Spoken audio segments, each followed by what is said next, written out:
Hello friends, educate Bharat में मैं आपका स्वागत करती हूँ। आज है 21 दिसंबर 2025। 21 दिसंबर से संबंधित जितने भी करंट अफेयर्स के क्वेश्चंस बन सकते थे वो सभी मैं आपके सामने लाई हूँ। फ्रेंड्स, विनर वो होता है जो बार बार हारने के बाद एक और प्रयास करता है। तो चलिए इसी थॉट के साथ हम अपने प्रयास को जारी रखते हैं। हाल ही में केंद्रीय मंत्री ज्योतिरादित्य सिंधिया ने भारत को किस वर्ष तक दुनिया की चौथी सबसे बड़ी अर्थव्यवस्था बनने की बात कही है? तो केंद्रीय नागरिक उड्डयन एवं इस्पात मंत्री ज्योतिरादित्य सिंधिया ने कहा है कि भारत 2027 तक जर्मनी को पीछे छोड़कर विश्व की चौथी सबसे बड़ी अर्थव्यवस्था बन जाएगा। ऑप्शन नंबर बी सही है। ज्योतिरादित्य सिंधिया का बयान किस सम्मेलन या कार्यक्रम के दौरान आया? तो फ्रेंड्स, ये बयान जो है ज्योतिरादित्य सिंधिया ने दिया है YEF Bharat summit young entrepreneurs forum Bharat summit के दौरान इन्होंने दिया है। Young entrepreneurs forum YEF Bharat summit 2025 का आयोजन कहाँ हुआ? तो ये जो आयोजन हुआ है इंदौर में हुआ है, एमपी में, इंदौर में। अगला प्रश्न है ज्योतिरादित्य सिंधिया वर्तमान में किस मंत्रालय से संबंधित है?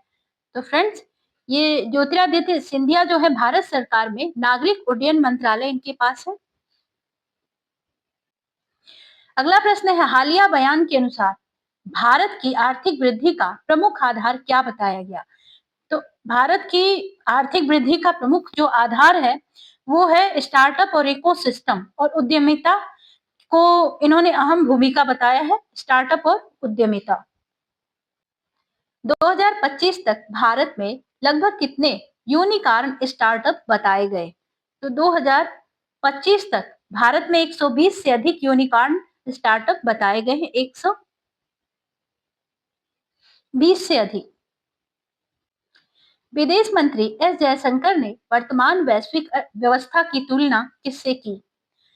एस जयशंकर ने कहा कि आज की वैश्विक राजनीति कोलिशन पॉलिटिक्स जैसी है, गठबंधन राजनीति। जयशंकर का यह बयान किस संदर्भ में आया? तो जयशंकर साहब का यह बयान विश्व की वैश्विक कूटनीति और बदलते विश्व क्रम के संबंध में आया है। वैश्विक कूटनीति। हाल ही में सरकार ने युवाओं के लिए कौन सा नया पोर्टल लॉन्च किया है? तो युवाओं को राष्ट्र निर्माण से जोड़ने के लिए माई भारत पोर्टल लॉन्च किया गया है। माई भारत पोर्टल का मुख्य उद्देश्य क्या है? इस पोर्टल का उद्देश्य युवाओं को राष्ट्र निर्माण गतिविधियों से जोड़ना है। ऑप्शन नंबर बी सही है, युवा सहभागिता। WHO global summit on traditional medicine का आयोजन कहाँ हुआ? तो दूसरा WHO global summit on traditional medicine नई दिल्ली भारत मंडपम में आयोजित हुआ। ऑप्शन नंबर सी सही है, भारत मंडपम। इस WHO समिट का मुख्य फोकस क्या था? इस सम्मेलन का मुख्य फोकस था ट्रेडिशनल मेडिसिन आयुष पर था। ऑप्शन नंबर सी सही है, पारंपरिक चिकित्सा। मुंबई में समुद्री पर्यटन को बढ़ावा देने के लिए किस परियोजना को मंजूरी मिली? सरकार ने विकसित भारत मुंबई मरीना प्रोजेक्ट को मंजूरी दी है। विकसित भारत मुंबई मरीना। यह परियोजना मुख्यतः किससे संबंधित थी? तो मैरीटाइम टूरिज्म और कोस्टल इंफ्रास्ट्रक्चर से ये परियोजना जुड़ी है। ऑप्शन नंबर सी सही होगा, समुद्री पर्यटन। भारत पोस्ट ने हाल ही में किस प्रकार का विशेष डाकघर लॉन्च किया? तो बेंगलुरु में Gen Z themed post office launch किया गया है। ऑप्शन नंबर सी सही है, Gen Z themed post office. 21 दिसंबर को कौन सा दिवस मनाया जाता है? तो 21 दिसंबर को आपको जानकर के आश्चर्य होगा, वर्ल्ड साड़ी दिवस मनाया जाता है या साड़ी डे मनाया जाता है।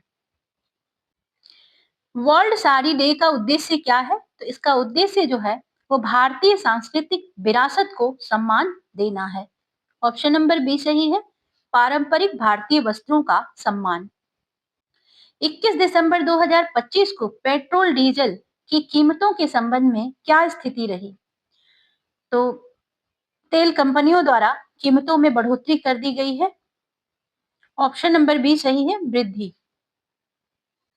भारत की वर्तमान वैश्विक आर्थिक रैंकिंग क्या बताई गई है? भारत को विश्व की चौथी सबसे बड़ी अर्थव्यवस्था बताया गया है। ऑप्शन नंबर बी सही है।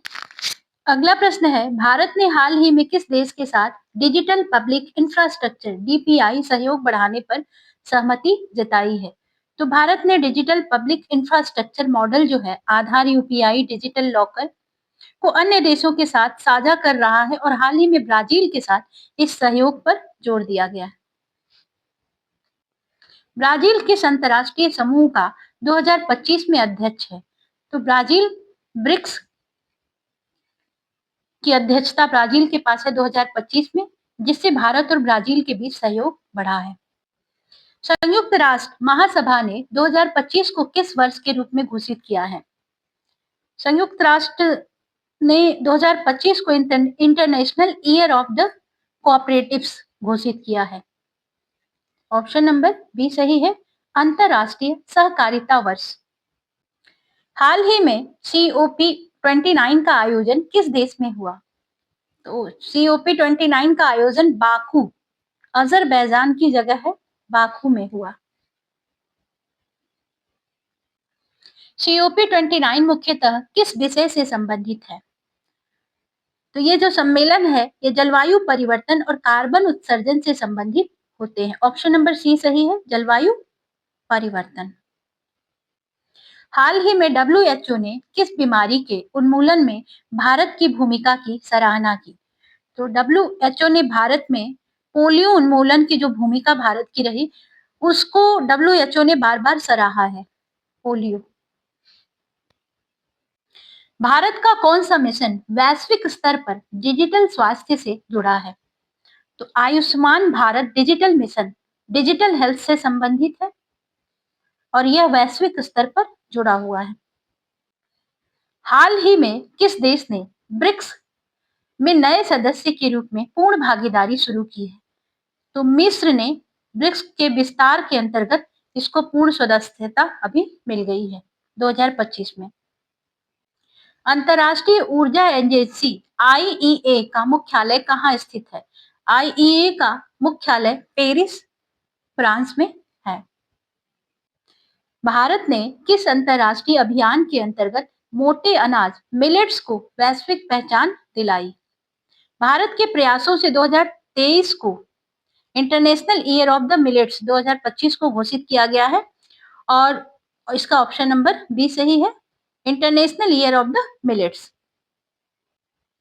हाल ही में भारत ने किस देश के साथ सेमीकंडक्टर सहयोग पर चर्चा की?